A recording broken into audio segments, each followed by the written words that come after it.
کچا چھبانے کے لیے تیار. عزیزان گرامی، میں غوث پاک کی تحریک آپ کو بتا دوں کون سی تحریک تھی. وہ صلاح الدین ایوبی جو بیت المقدس فتح کیا، یہ غوث پاک کی تحریک ہے. اور پھر چند سالوں کے بعد پورے عالم اسلام میں جو خلافت عثمانیہ قائم ہوئی، غازی ارطغرل جو آئے، یہ تحریک بھی غوث اعظم کی پیدا کی ہوئی تھی. آپ نے جوانوں کو متحرک کیا تھا اور پھر امت کا وہ شعور بیدار کیا تھا جو ان میں مردہ کر چکے تھے کچھ حکومت کے کارندے.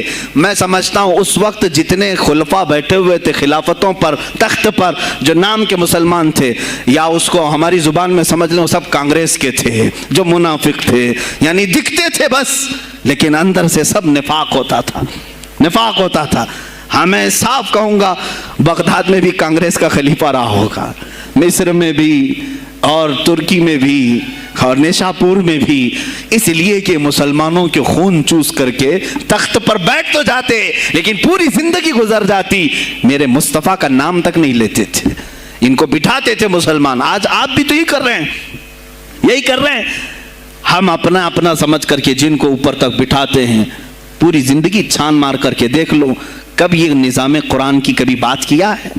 کبھی میرے مصطفیٰ پر آنے والی آنچ کے لیے کھڑا ہوا ہے؟ کوئی نہیں کھڑا ہونے والا ہے. ان کے سفید کرتے اور ان کے سفید پاجامے سب کفن بن کر رہ جائیں گے اور کچھ بھی نہیں ہوگا.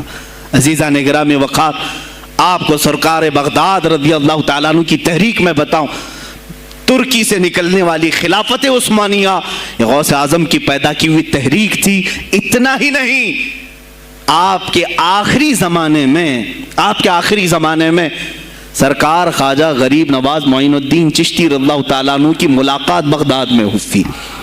معین الدین اجمیری رضی اللہ تعالیٰ عنہ کی ملاقات ہوئی. تاریخ دان نے لکھا، آج میں نے پہلی مرتبہ اس کو پڑھا اور آپ کے سامنے پہلی بار بتا رہا ہوں. سرکار بغداد اور حضرت خواجہ غریب نواز کی ملاقات کے بارے میں بہت سارے باتیں چلتی ہیں کتابوں میں بھی، میں نے اپنے مرشد سے بھی پوچھا تھا. بہرحال ایک کتاب سے مجھے آج یہ بات ملی کہ سلطان الاولیاء غوث پاک نے حضرت خواجہ غریب نواز کو کیا وصیت کی تھی، کیا کہہ کر کے بھیجا تھا. ان کے پاس غوث پاک نے، غریب نواز نے بہت ساری انعامات، اوراد، وظائف، طرق، اجازات سب حاصل کیے، لیکن ہندوستان جب آئے کیا کیا انہوں نے؟ یہ بھی بتایا گیا کہ غوث پاک کی یہ تحریک تھی. کیا؟ سلطان الہند سرکار غریب نواز نے شہاب الدین غوری کو بلا کر کے ہندوستان میں پرچم اسلام لہرانے کا حکم دیا تھا. یہ تحریک بھی سرکار غریب نواز نے لائی تھی بغداد کے ولی کامل سے. تم کیا سمجھتے ہو یہ اولیاء خالی مسلح لے کر کے گھومتے تھے؟ یا اولیاء اکرام صرف گدی نشین تھے؟ نہیں میرے عزیزو، یہ حکومت وقت کو آنکھ میں آنکھیں ڈال کر بات کرتے تھے اور پھر نظام مصطفیٰ کی بات للکار کر کے کرتے تھے. آج کے زمانے میں کچھ لوگوں نے اولیاء کو ایسا پیش کیا ہے جیسے وہ درویش بس جنگل میں رہتے تھے اور کچھ نہیں. نہیں میرے عزیزو، وہ اللہ کے شیر تھے، اللہ کے شیر تھے. اسی لیے تو اقبال نے کہا ہے، اللہ کے شیروں کو آتی نہیں روباہی. وہ کبھی لومڑی پن کا انہوں نے اپنے آپ میں اظہار ہی نہیں کیا کہ نہیں یہ بھی چلے گا وہ بھی چلے گا، کبھی نہیں. وہ گرجتے تھے اپنے تخت پر، اپنی خانقاہوں پر. دیکھیں خلیفہ مستنجد باللہ، ابو المظفر اس کو کہتے ہیں، بغداد کا وہ خلیفہ، عباسی خلیفہ، بڑا طاقتور، اور اسی کے زمانے میں غوث پاک ہیں. ایک فارس سے آنے والے اجمی عبد القادر، شیخ عبد القادر، جب بغداد کی جامع مسجد میں بیان کر رہے ہوں، در و دیوار ہل رہے ہیں. وہ اپنے خلافت کے دربار میں بیٹھا ہے خلیفہ، اچانک بہت زور کی آواز آئی، پورے محل میں گونج گئی. پوچھا یہ آواز کیسی بغداد میں؟ لوگوں نے معلوم کر کے بتایا کہ شیخ عبد القادر جیلانی نے چھینک ماری، ان کے مریدوں نے صرف جواب دیا ہے. ان کو چھینک آئی تھی، جواب میں لوگوں نے یرحمک اللہ کہا، وہ خلیفہ وقت کے محل تک پہنچ گئی آواز. تو اس نے کہا یہ تو پورا ہلا دینے کی بات ہے. ایک بات یاد رکھو میرے عزیزو، آواز ہو سکتا ہے تمہاری مسجد سے باہر جائے نہ جائے، تمہاری آواز کا دار و مدار تمہارے گلے پر نہیں ہے. ایک بار تم پکارو گے پہنچانا میرے مولا کا کام ہے۔ اب ہماری آواز کہاں کہاں تک پہنچتی ہے، کس کے ٹائر پھٹتے ہیں، یہ سب بعد کی بات ہے۔ تم پکار کر کے تو دیکھو۔